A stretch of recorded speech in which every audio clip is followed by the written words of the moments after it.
The evidence given by Mr. Pink today will prove that the defendant did know the plant was there.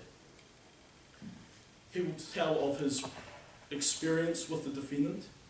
He will tell about his observations and what he has seen take place on the defendant's land and the events that uncovered the plants. A trafficable quantity of cannabis is 20 plants, and the evidence will show that there was a minimum of 25 plants on his land. Unless the bench has any questions, I propose to call my first witness. Thank you, Mr. Wickham. I call Mr. Pink.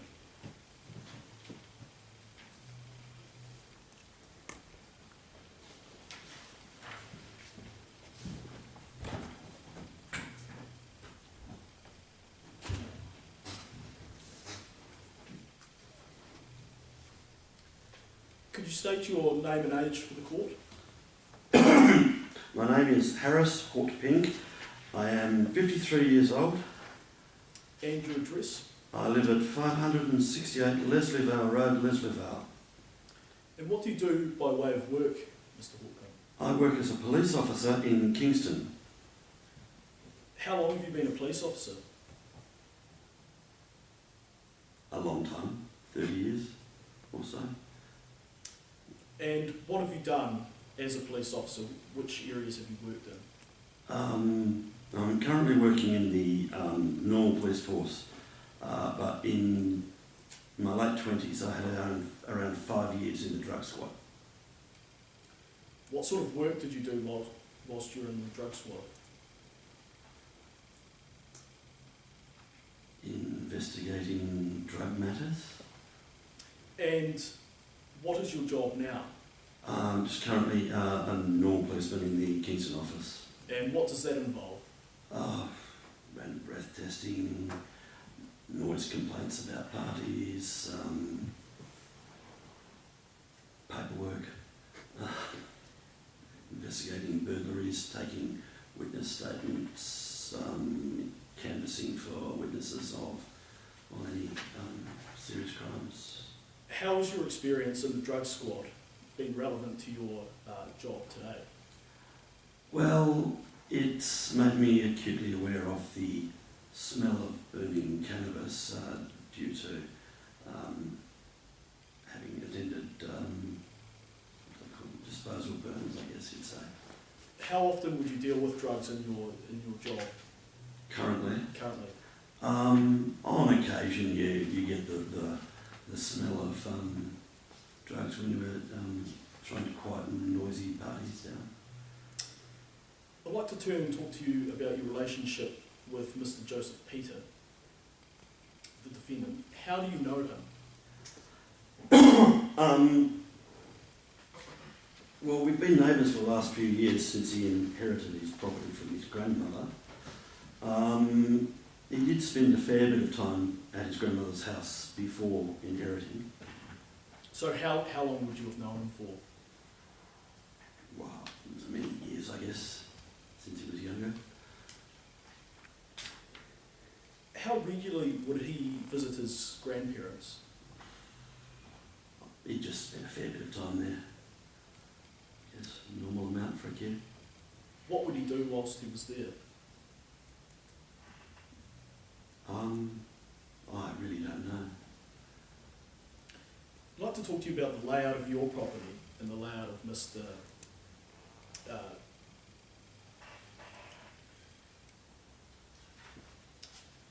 Peter's property. How do you gain access to the two properties? We have a shared driveway for about 30 metres from the road. Then the driveway splits and both go on for about another 20 metres away from the boundary, and then our houses are there. So for the size of our blocks, the houses are fairly close together. How big is your property? 6 acres. And how big is Mr. Peter's property? I seem to remember it's about 5 acres. What separates the two properties? Basic barbed wire fences, like you'd have on a farm type thing. What are the fences for? Oh well, delineate boundaries, but I have other fences for sheep paddocks and whatnot, but basically delineate boundaries. What's on the two properties? Right, about a third of my property at 2 acres is divided up into grazing paddocks for a few sheep that I run. The rest is just bush. What structures are on the properties? Well, there's the houses, and Joseph's grandfather had a glass house down the end of his property, down the bottom of the paddock. Whereabouts is this greenhouse in relation to your property? Well, it's fairly close to the boundary, but not near the house. It's closer to my sheep than my house. Whereabouts do you graze your sheep on your property? On the sheep paddocks, that's 2 acres of paddocks, so and you have to move them regularly, otherwise the grass can't grow and they don't get to eat. So, yeah, just across the property really. Where is the shed on Mr. Peters' property in relation to your sheep grazing? Well, one of the paddocks is on the boundary and the others are further away across it. What do you do on your property day to day? Well, in the daylight hours when I'm not working, I sort of tend to the fences, rooting out bracken and blackberries where they're coming up, and generally trying to keep it tidy and keep the grazing paddocks clear for the sheep to have grass growing up on them. How often would you walk around your property? Well, I usually take the dogs for a bit of a walk when I get the opportunity, and the daylight hours, and it's every few days, I guess.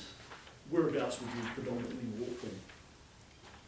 Oh, generally down to where the sheep are and around the sheep, just to keep an eye on them, make sure there's no foxes or anything getting to them. What knowledge do you have of farming and growing plants? Oh God, none at all. I rely on a friend, Ron, I think, to tell me what I need to put on plants to make them grow in the house garden, and that's about it really.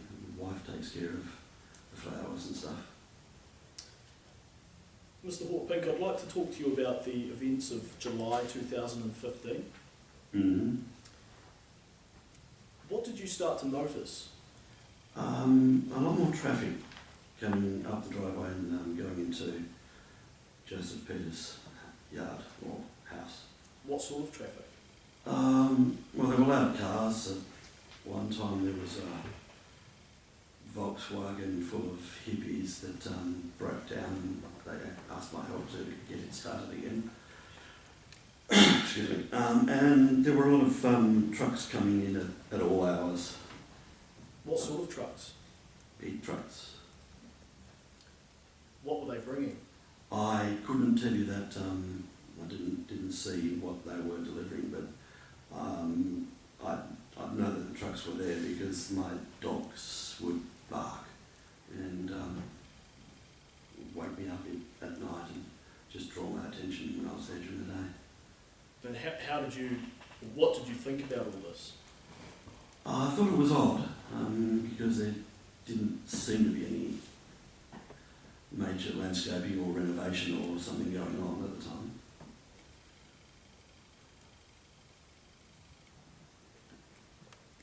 What did you notice was happening with your neighbour's property? On the occasions that I was down by the boundary near the end where the sheep are, I noticed that the greenhouse was had been cleared around a bit, so making access easier, and there'd been repairs. to the structure. How could you see this? Well, the greenhouse was within view of my property, down where the sheep paddock is, and it's a building, it draws the eye. You notice after many years. What else did you notice?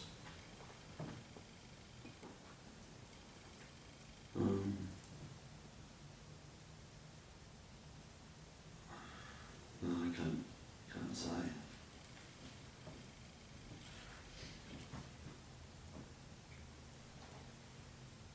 What sort of state was the greenhouse in before Mr. Peter moved into the property? Well, it was a tomato greenhouse that his grandfather had used, and it had been pretty much unmaintained since his grandfather passed, and I'm not sure how long that was, but these things do get beaten up fairly quickly.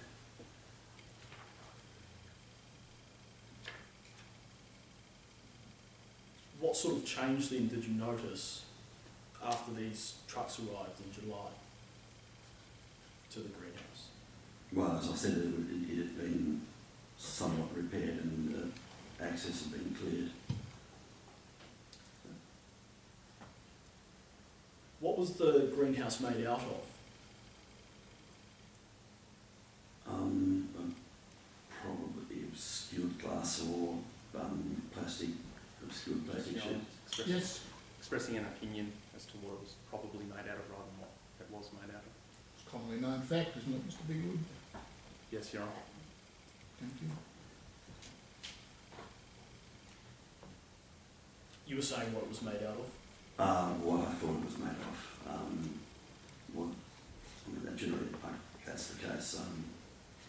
I can't guarantee there wasn't some thing that I don't know of, but Well, the witness is speculating now, Mr. Bigwood, I accept that. I'll move on, Your Honour. What could you see inside the greenhouse? well, it was obscured glass or plastic, and I actually could not see inside. Although, there was possibly some green in there. It was a glass house. In September, there was an incident on the driveway between your two properties. Mm-hmm. What happened? Well, I was walking dogs, and I found a couple of cannabis cigarettes on the driveway, the joint driveway.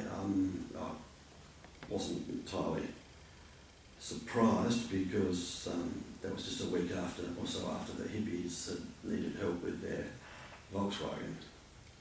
What did you do once you discovered these cigarettes? Well, I asked Mr. Peter about the cigarettes, and he didn't really answer, just squirmed a bit.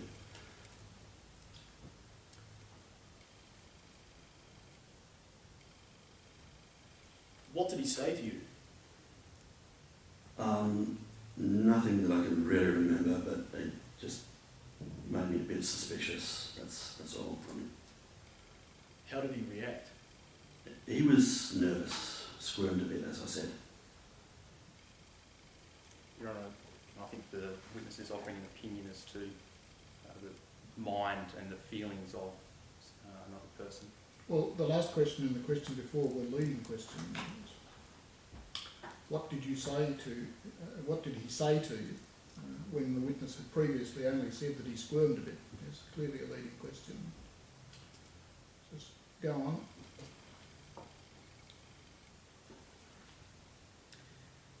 If I could move now to the events of October,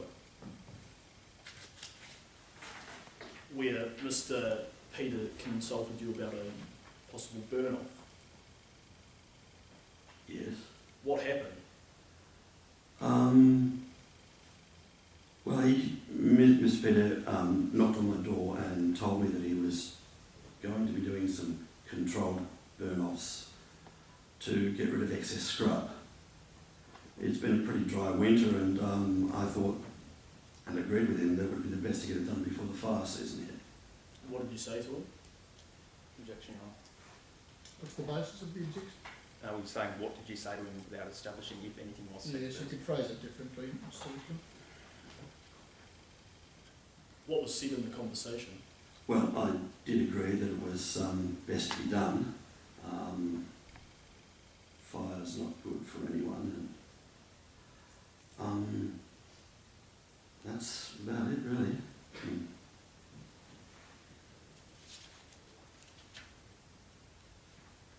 What was the appearance of Mr. Peters' property? Well, he didn't seem to spend much time out in the property that I saw, but it did seem to remain fairly intact, fairly well, or reasonably kept. There were a few spots where things like blackberries were getting a bit thick, but you know they grow very fast. Sorry. Generally speaking, it's never too unkempt or unkept. The 14th of October, what happened on this day? Yes, the fire. Well, there was a bit of a change in the weather. It became quite windy, as happens on occasions. I didn't think Mr. Peter would actually light a fire in those conditions because of the risk of spreading and losing control fairly quickly. But about 11 a.m. I started to smell smoke. What were you concerned about? The fences, my sheep. Why were you concerned about your sheep? Have you seen what fire does to sheep when you're in a paddock and can't get out? It's not pleasant. Where were the sheep in relation to the fire? Well, they were in the sheep paddocks, and fire spread very, very quickly. Where was the fire? It was on Mr. Peters' property in the scrub.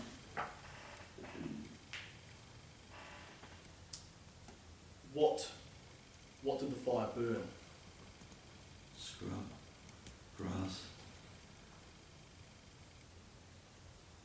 What did you do? I went down to check on my sheep and move them away from the boundary to get them into an area that was probably less likely to burn if the fire spread in that direction. What was right next to the boundary? That would be the old tomato greenhouse. What happened to this? Well, the fire actually rapidly approached it and consumed it. What did you notice once this had happened? When the fire got into the greenhouse, I noticed the smell of burning cannabis. I think that's time, Mr. Whitcomb. Could I request extra minute, do you want? Yes. Thank you. How did you tell it was cannabis? Is Mr. Hink's expertise questioned at all? No, Your Honour. No? Okay. Well, as I said, some years in the drug squad, disposing of confiscated cannabis and, of course, the subsequent noise complaints where cannabis was being consumed, I recognised the smell. How strong was the smell? Strong enough to make me call it in, and got bigger as it got stronger as the fire got bigger. What did you do?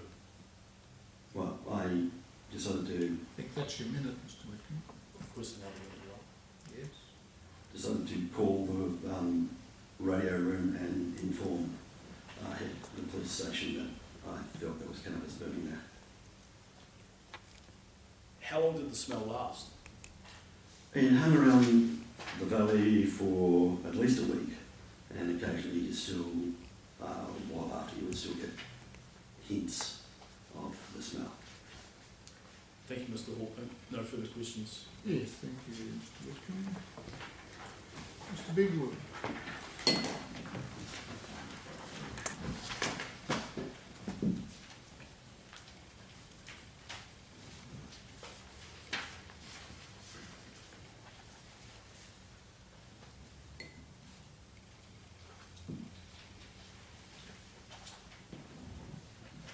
Mr. Hawpink, you used to work in the drug squad as a police officer.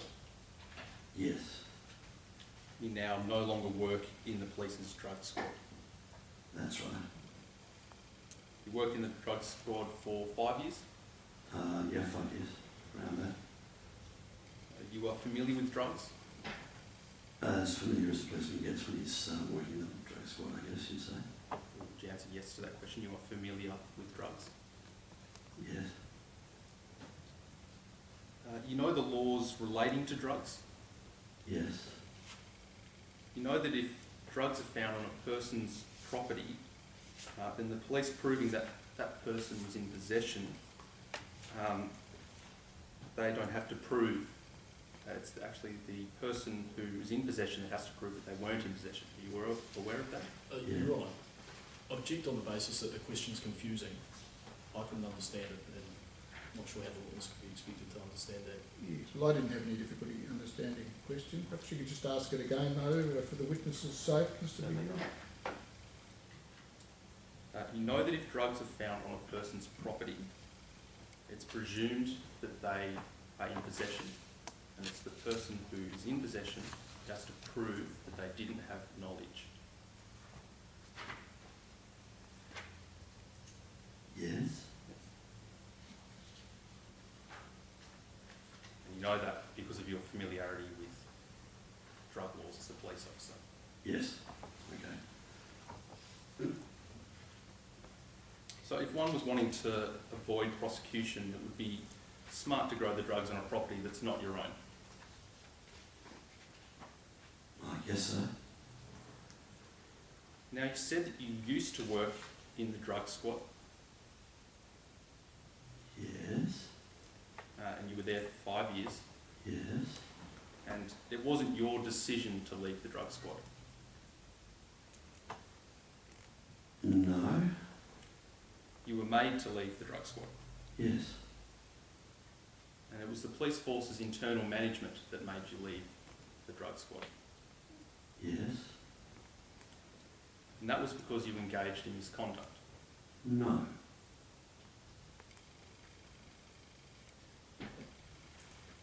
Your Honours, my learned friend hasn't established any basis for misconduct and attacking the witness's reputation. He's entitled to cross-examine the witness as to the reason why he left the drug squad. It goes to motive.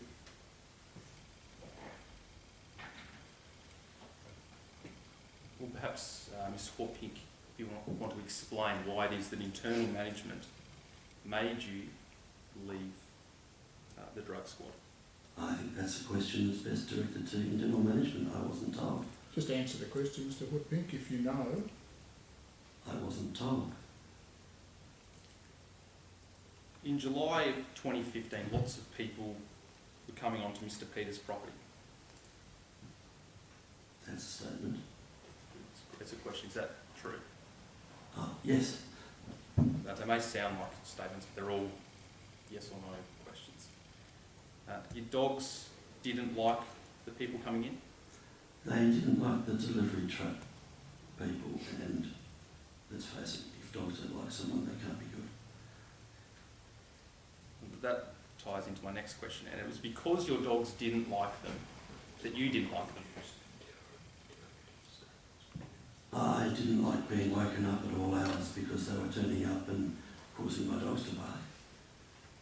That you didn't like them because your dogs didn't like them. That's what you said in your statement, isn't it?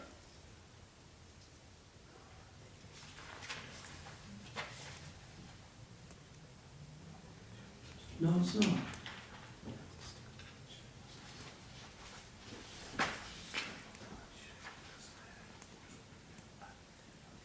So in your statement you said, my dogs don't like the delivery men and would bark every time they came.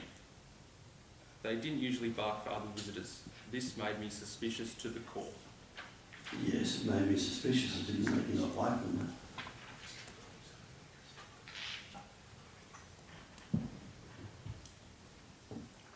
So I'll rephrase it then. Because your dogs barked, that made you suspicious of those people. Yes, Whereas you weren't suspicious of people who weren't barked at by the dogs. I Is that true or not? I'd say.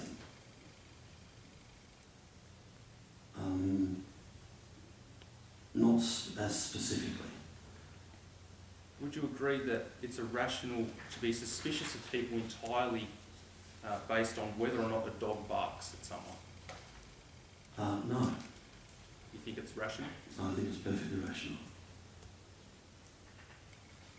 You said in examination in chief when you speak with my learned friend that you were able to observe the greenhouse from your house. No, I didn't.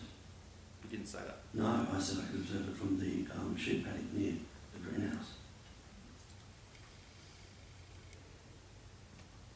Now, when people were arriving at Joseph Peter's block, you became more interested in that property. You were watching it more often. I'd say that's... So can you answer as a yes, or do you agree with that statement or not? No, I don't agree. So when people were arriving at the property, you didn't watch that property any more than ordinarily when they weren't arriving?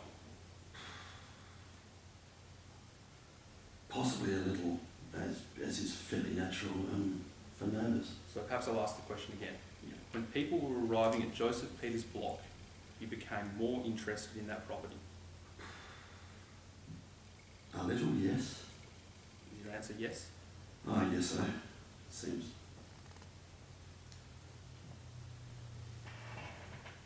Now, and you noticed in particular some changes near the greenhouse, didn't you? Well, yeah, I sort of walk down there most days with the dogs, and you tend to see things like that. So, yes.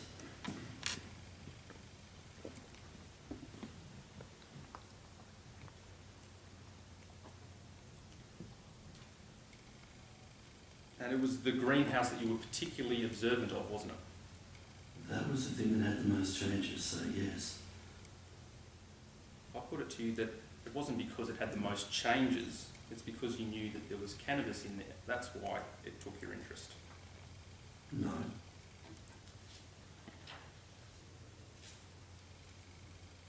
You found a cannabis joint or a marijuana cigarette, as you refer to it as, on the shared driveway. I found a couple of cannabis cigarettes on the shared driveway, round about where the VW had been. And it didn't surprise you to see that? There had been a VW with hippies in it. Yes, Just stop you there. My question is, did it surprise you to see that? not overly with the comings and goings. So again, if I can just get you to answer as a yes or a no. What you're offering at the moment is an explanation of your answer. I'm only interested in your answer, which is yes or no. It didn't surprise you to see that marijuana cigarette. I did say plural cigarettes. Cigarettes. No, it didn't. But it worried you. Enough to ask Mr. Peter what was going Again, on. I'll stop you there. If you can answer the... Well, the witness is entitled to answer the question.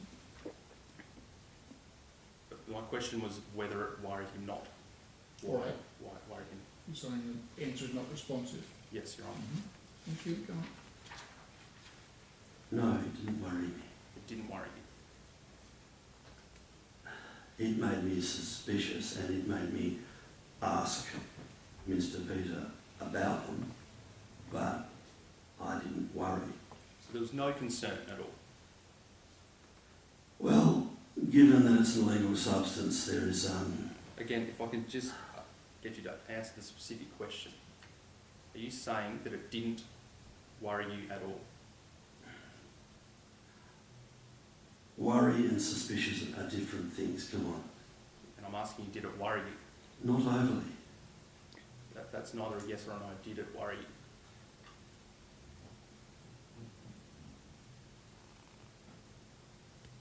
you? It's not an answer of absolutes. That there is grey areas between yes and no, and that's what I'm maintaining.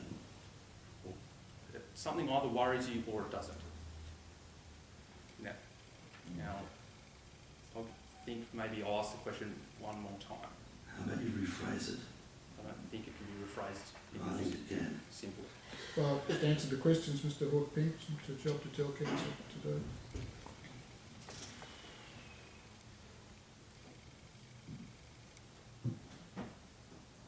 Ask the question again, Mr Bigwood. It worried you that there were marijuana cigarettes, plural, found on the driveway.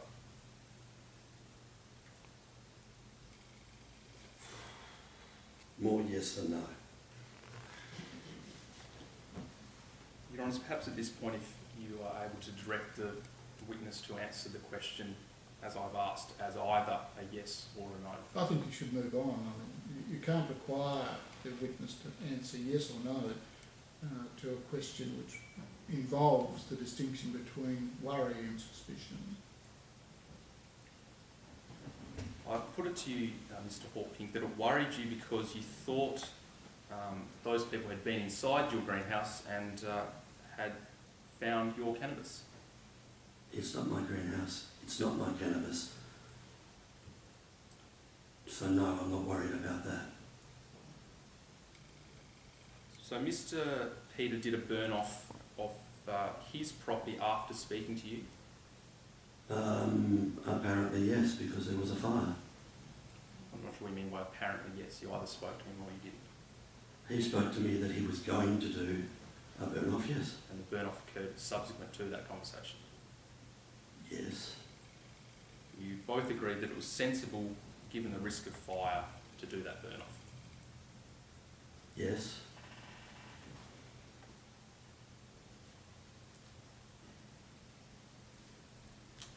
So you were watching Mr Peter's property.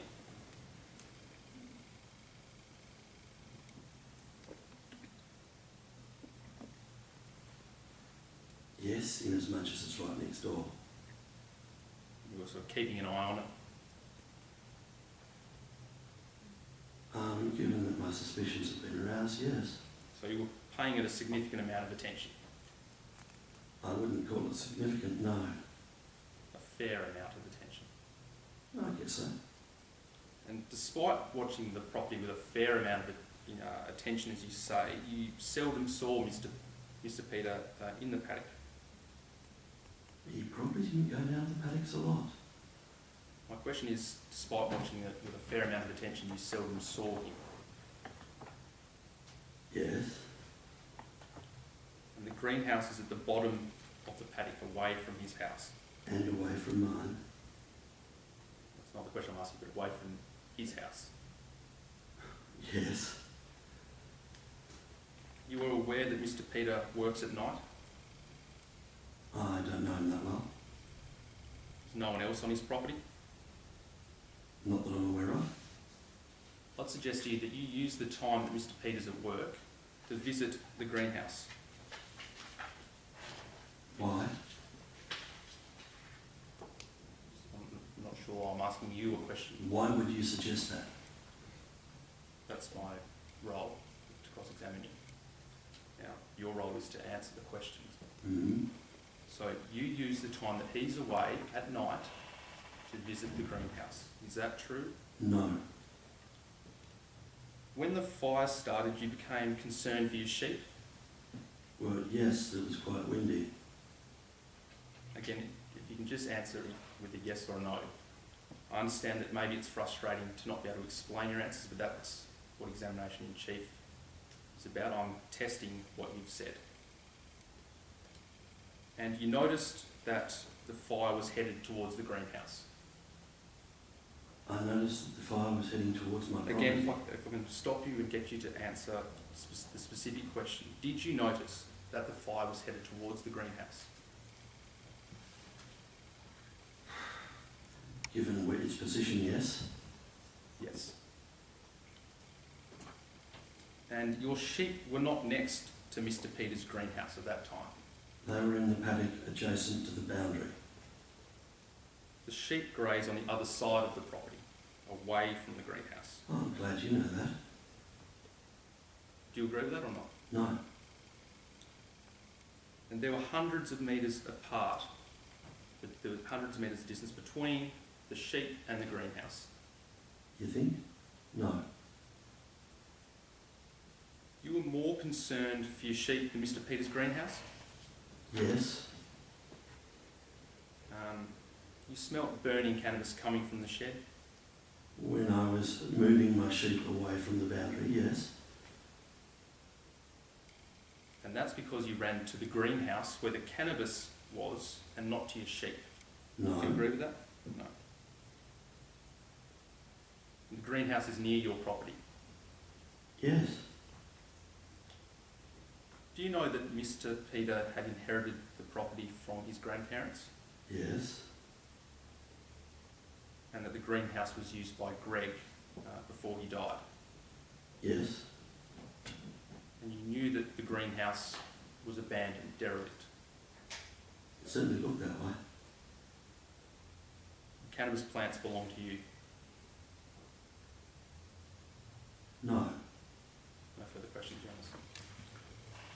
Yes, thank you, Mr. Bigwood.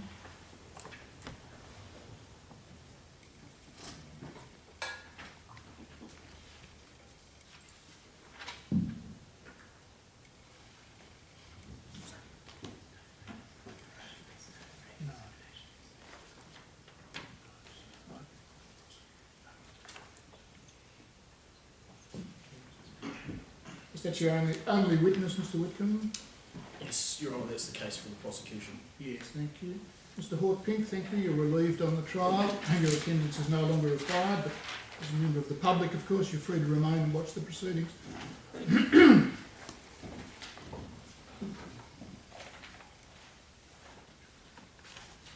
Yes, thank you, Mr. Bigwood.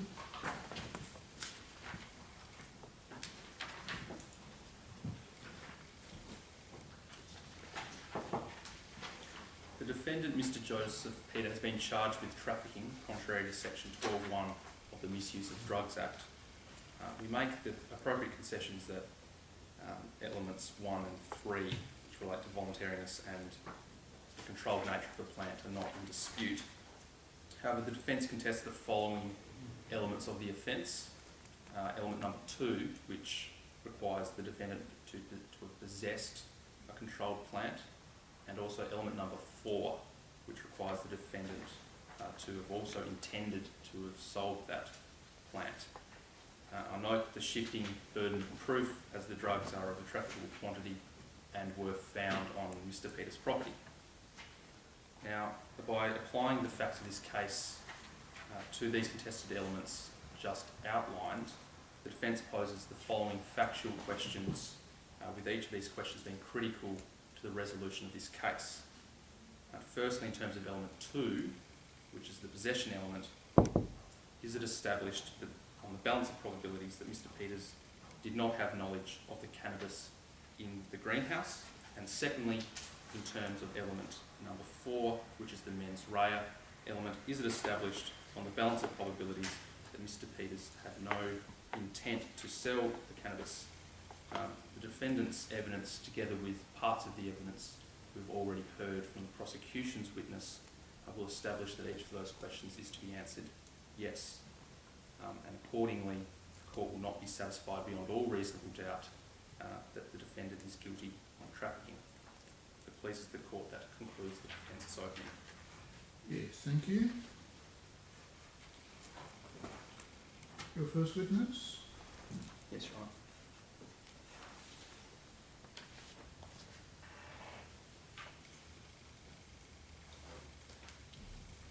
The defence calls Joseph Peter to the witness box. Thank you.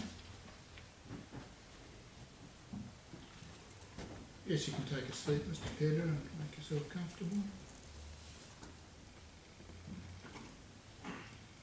Thank you, Mr. Bigwood. Can you please state your name, occupation and address? My name is Joseph Peter. I live at 566 Leslievale Road, Leslievale, and I'm a bartender. I want to ask you questions about your property at Leslievale. How did the property come into your possession? I inherited the property when my grandmother died in 2013. And how large is this property? It's huge. It's like 5 acres at least. And how well do you know the property? Not that well. I live in the house. The property's pretty big for a city slicker like me. So when you say city slicker, what do you mean by that in terms of the size of the property? Well, I grew up in Kingston, so you know a property like that is, you know, it's got a lot of bush and land. I can't be expected to know everything that happens on it. Are there any buildings on this property? I'm aware that there is an old greenhouse near the back of the property, on the fence next to Harris Horton Pink's property. Who is that? Who's Paul Pink? He's my neighbour.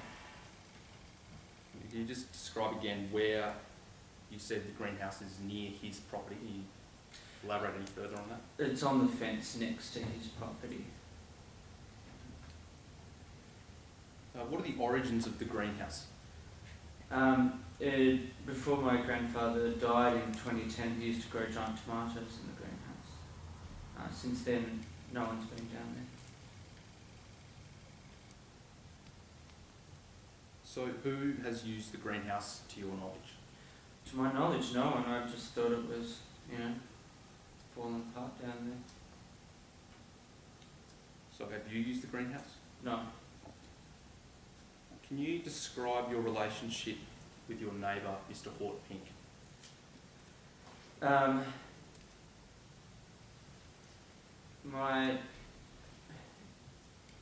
Mr. Hort Pink is a nice neighbour. He's a bit of a busybody. He's always watching me through the fence. Can you explain to the court further what you mean by always watching you? Well, he used to be a cop. I think his police instincts kick in from time to time when he puts me under surveillance. And also in terms of always, can you elaborate any further in terms of what you mean by that? I just quite often notice him looking through the fence and walking around the back of the property, keeping an eye on what I was doing and sussing out my property. Have you had any interactions with him? The only issue I've ever had with Mr. Hort Pink was when he approached me and asked me about a joint he found on the driveway. Can you describe what happened? I had no idea where it came from and I told him as much.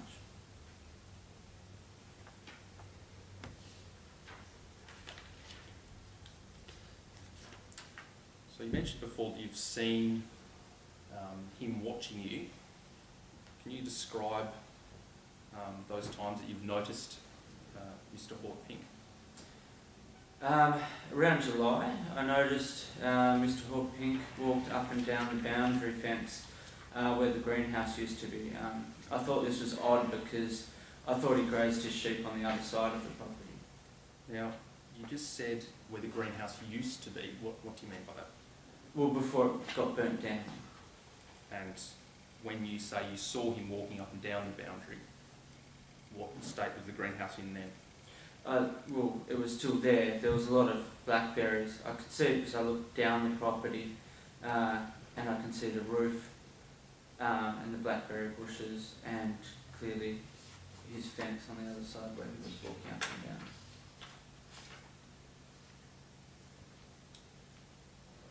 Do people visit your property? Well, I make a lot of friends at work and stuff and they come over for a barbecue and a beer. So now I want to take you to the fire itself. Can you describe how that came about? Well, in October I heard it was predicted to be a really hot summer. I remember that my grandfather used to do burn-offs on the bush around the property. So on the 14th of October 2015, I had asked Mr. Hort Pink's opinion about a burn-off. He said I should do it right away. I took his advice and that afternoon I proceeded to burn off the bush in the back of the property. The winds were pretty strong. I'll just stop you there. A few questions about what you just said. So you said on the 14th, it was on the 14th of October that you sought Mr. Hort Pink's opinion about the burn-off. Yeah. And that the burn-off occurred later that afternoon, you said. Yeah, well, he said to do it right away. I mean, I don't know much about the land. He's lived there forever, so. So who was there whilst this burn-off was occurring? I just did it myself. Was anyone else around? Oh, he was next door. I just spoke to him before. So what happened once this fire, this burn-off, got out of control? Well, I was a bit surprised. I thought the wind would just blow it out, you know, like a candle. Instead, it blew fire all over the property. Before long, the greenhouse was on fire, and all the bush around it. I ran back up to call the fireys. And where was Mr. Hort Pink at this point, when this is fire's now at the stage where it's out of control? Well, I came back, and I saw Mr. Hort Pink running in the direction of the greenhouse. He looked pretty concerned. Now, does anyone else live on the property with you? No. What about when you go to work? No, no one's there. Does anyone have access to the greenhouse? Well, I didn't think anyone ever went down there. Not that I know. So you haven't given anyone permission to go down there? Well, no, it's just a fallen down shed, really. So you're now aware that cannabis plants were found in the greenhouse? I have no idea how they got there.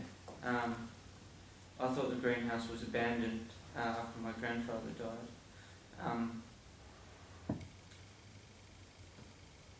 I mean, if you want to know about them, you should probably ask Mr. Pink. He's always snooping around down the bottom there. So what do you mean by snooping and down there? What can you explain what you mean by that? Well, I saw him through the fence when he walked around the boundary. It was certainly a lot closer than I'd been to the shed in years. But snooping, what do you mean by snooping? Sorry, well, I could see him looking over the property, looking through the fences and, you know, wandering around. I don't fully know why he was on that part of the property. I mean, there's not much down there except for my shed and some blackberries. So whose property is he on? He would be on his property, but on the other side of a barbed wire fence. Did you have knowledge of the drugs in the greenhouse? No, I had no idea there was anything in there. No further questions, Your Honour. Yes, thank you, Mr. Bigwood. Mr. Whitcomb.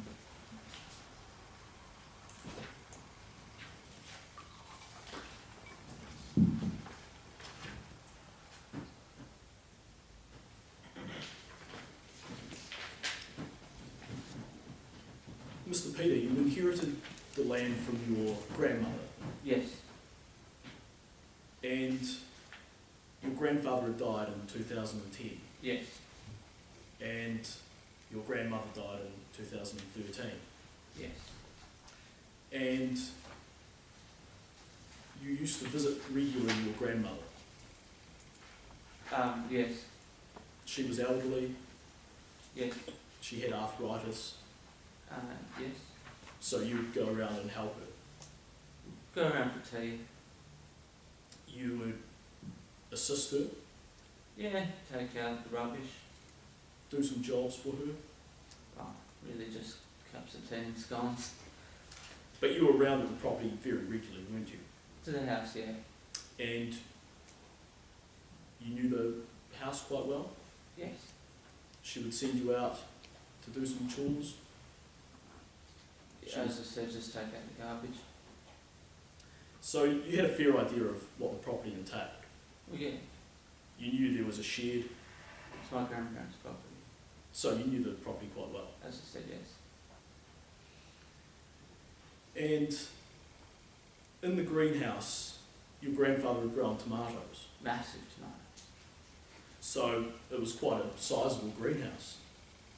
Oh, I mean, you don't need a lot of room for a tomato, but like these were like a kilogram of tomatoes. Everyone knew about them in Canterbury. Like, they were pretty famous. Good tomatoes, like massive.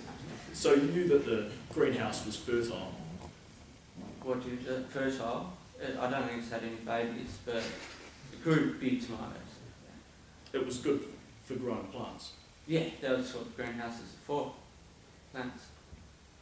And this was toward the back of the property. Yeah, on the fence. And there were blackberry bushes on the property. Yeah, they're like a weed. I was going to get someone to come and get rid of them, but are really expensive to get rid of. Now, Mr. Hortpink was, or is, your neighbour. Yeah, You've encountered him a number of occasions. yes, You'd seen him around his house. yeah, And you'd seen him out the back in his property. yes. I can see down the property, so I can see over his property as well. I'm sort of on a bit of a hill, look down, and there's all the bushes and stuff, and then his property is pretty maintained, like it's, you know, sheep paddock, not like mine. His property's well maintained. Yeah, And you see him out there regularly, yeah, doing various chores. yeah, Walking his dog, yes. shifting the sheep. I don't really see the sheep much. You said your property is... Yeah, Raised. they're on the other side of his property, and seeing as mine's 5 acres and his is 6, you can't see the whole thing. But you can look down into the property. I can see some of his property, as I said, yeah. You can see quite a bit of the property. Yeah. You can see Mr. Hortpink going around his property. I can see him go around part of his property, but as I said, can't see the whole thing. But you can see some sheep. I've seen sheep, yeah, but don't see them very often. I mean, they're right on the other side. It's only when they come right to the edge of his further paddock that I can see them. And you said Mr. Hortpink had placed you under surveillance. Well, I just think it's because he used to be a cop, you know, or it's a cop. But you were watching Mr. Hortpink as well. Well, saw him a couple of times, yeah, as I said.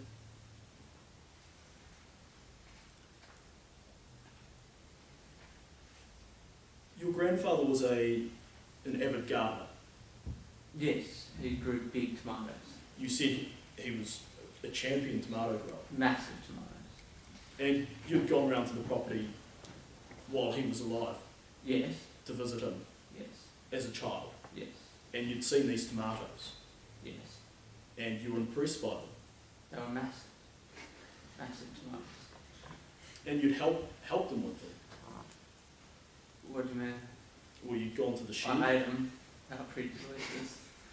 Big tomatoes. You'd gone to the shed with them as a child. Not really. I stayed up with my grandmother. We had tea, and she made really good scones. You just said you'd seen the tomatoes in the shed though. Well, no, I picked them. You'd been to the shed. I've been to the shed, yeah, years ago. And your grandfather was a great gardener. Yeah, You'd spent a lot of time with him. a fair bit. I mean, he was pretty famous for his tomatoes. And you picked up gardening skills from him, hadn't you? No, I don't garden.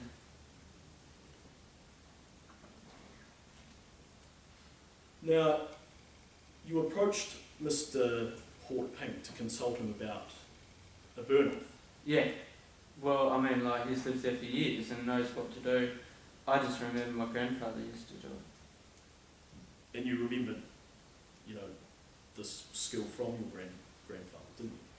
Burning fire, like lighting fires. Well, I thought that's what you do. So you had picked up some of what your grandfather had done Light fires and grow tomatoes. around the property. Yeah,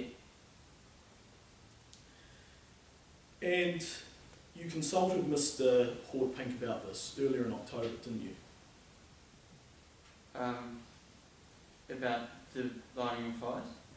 Yes, And he said to you, you should do it as soon as possible. yes. Yet you waited until the weekend.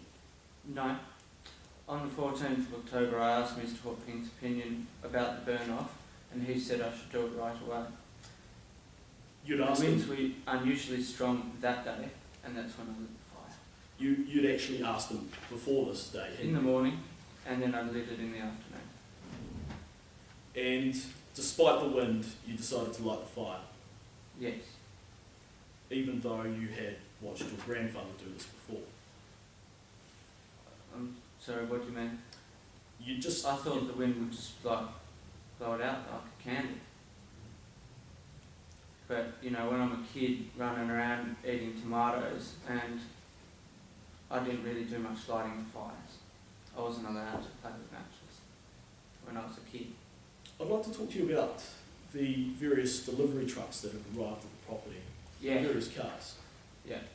You say that They weren't actually delivery trucks, they were just trucks. We used them for mostly moving, you know, band equipment around. I do work in a nightclub. You're a bartender, Yeah, not a music manager, we have DJs. but you're a bartender. Yeah.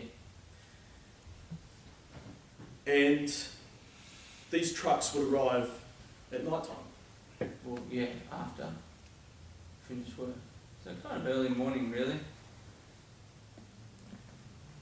At night time, it was dark. It was dark, yeah. Sometimes it was getting light. And these trucks brought materials to renovate the greenhouse. No, There was a change in the greenhouse though. I don't know what you mean. Well, it had been run down. It was run down before it burnt down. I never went down there. You could just see the roof with the blackberries around it. But the blackberries were cleared Not really. some months before the fire, No, not to my knowledge. and some renovations were carried out upon the greenhouse. Not to my knowledge. You fixed it up. No, I did not. You knew that it would grow good giant tomatoes, True. and you work as a bartender. Yes. We don't use tomatoes in the bar though. You don't earn huge money though. I make a lot of money. You're a bartender. Yeah. How much do you make? I make like $30 on Saturday. Just answer the question, please, Mr. Peter. Yeah. You don't make huge money. I just said I make money. And you decided to use the greenhouse to supplement your income. Why? I make good money. They pay me really well at Mobius. You planted cannabis plants in there. No, I did not plant cannabis plants in there. You renovated it. Didn't we cover this? Just answer the question. No, I did not renovate it. No, I think that the witness's objection is actually a valid one. He's already said that, to his knowledge, there were no renovations or modifications or trimming of the blackberry bushes. But is there some reason why, in cross-examination, counsel's not entitled to ask the question again? It's already been answered, Your Honour. Yes, I'll allow that question. You'd renovated the greenhouse. No.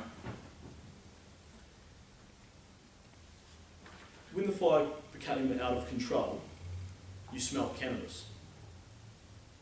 I smelled burning bushes. I was running around trying to put the fires out and call the fire ants. I don't really know what lots of weed smells like. I haven't done burn-offs like Mr. Pink. There was a lot of smoke. There was a lot of smoke. There was a large fire. There was a few fires, yeah, it blowed around the place. Bright, like the bracken and stuff. It smelled crazy, like, you know, you got burning gums and burning blackberries, and I mean, well, it all just smells like smoke. You had encountered cannabis before though. It's around the place. Well, Mr. Hort-Pink had confronted you about 2 joints that he'd found on the driveway. And as I stated, I had no idea where it came from, and I told him as much. So they weren't yours? They were not mine. You don't smoke, I do not smoke. yet there was cannabis in your shed when it burnt down. That is correct. And that was your cannabis No, it was not.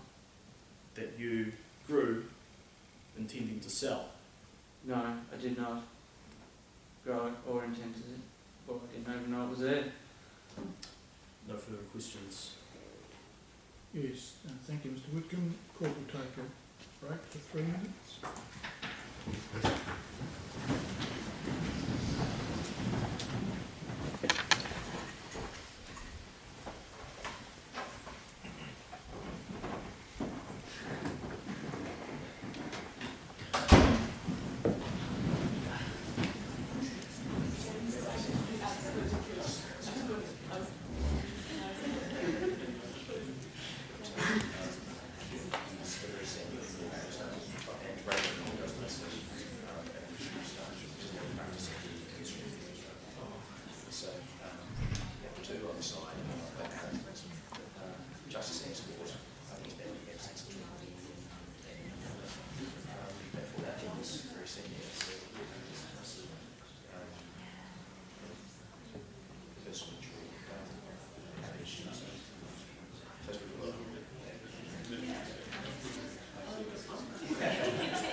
Thank you. It's Mr. Whitcomb.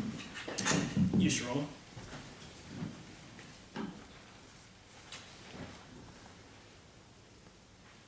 The prosecution's case is that Mr. Peter, the defendant, has developed a substantial cannabis growing operation that he unwittingly uncovered by starting a fire. Today the court has heard from Mr. Hort Pink, an experienced police officer of long service, and he has given evidence about his neighbour, the behaviour and actions of his neighbour, the change to the shed on the back of his property, and his neighbour's actions and the actions of visitors to his neighbour's property. We've heard evidence of Mr. Peter's long association and knowledge of the property, of his knowledge about gardening and growing plants passed on from his grandfather.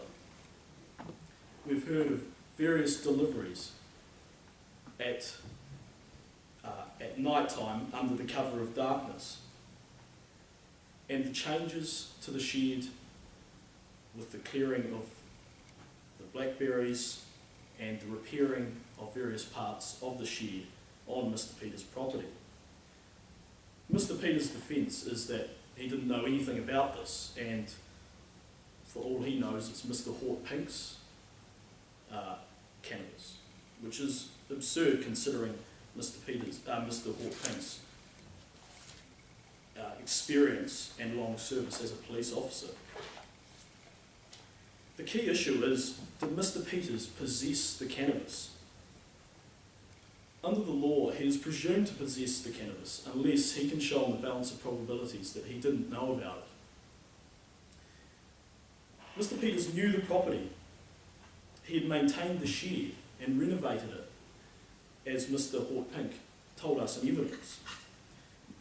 The only reasonable inference that can be drawn from this is that Mr. Peters knew what was inside the shed.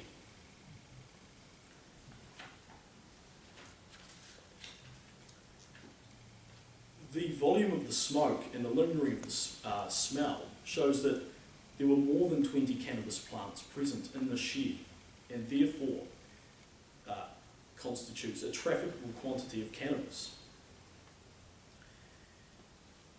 There is a presumed intention to sell the cannabis if you possess more than a trafficable amount. Mr. Peters gave evidence that he doesn't smoke cannabis himself. Therefore, why is he growing it? There can only be one explanation, and that is for sale. He works in a nightclub on relatively low pay, and therefore, to supplement his income, he decided to grow cannabis using the skills that he had gained from his grandfather. I think that's your time, Mr. Whitcomb. Unless there's any questions from the bench, No, thank you. that is the closing for the prosecution. Thank you. No, please report. Mr. Bigwood.